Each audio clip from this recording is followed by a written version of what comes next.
Hello, my name is Eleanor Roosevelt. My most notable accomplishment was becoming the chairwoman of the United Nations Commission that wrote the Universal Declaration of Human Rights. This is how I got there. I was born in New York City on October 11, 1884.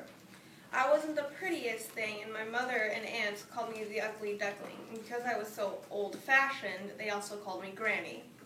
My father loved me, but he was an alcoholic and left home when I was just a little girl.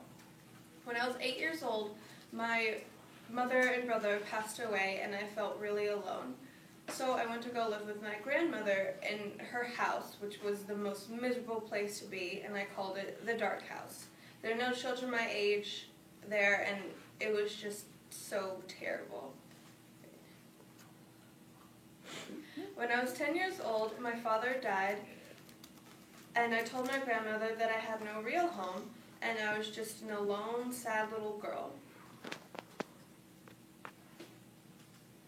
One day on a train ride, I met my fifth cousin, once removed, Franklin Delano Roosevelt. We had a romance, but his mother, Sarah, disapproved of it and tried to split us up by taking Franklin on a cruise, but it didn't work. He proposed to me when I was 19 and he was 21.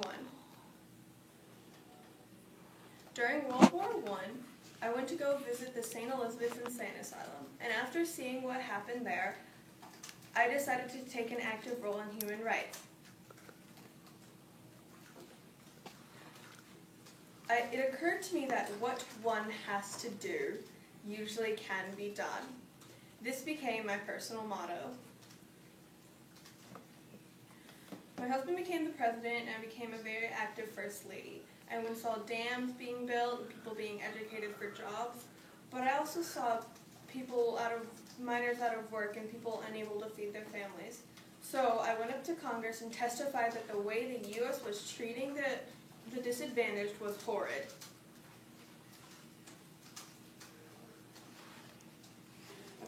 As free Americans, we have responsibility to take care of the disadvantaged and other people in the world too. My husband died, and I thought, well, this is it. This is the end of my story. But I was wrong. I was assigned to be the first United Nations delegation from the United States, and I was considered its most effective member.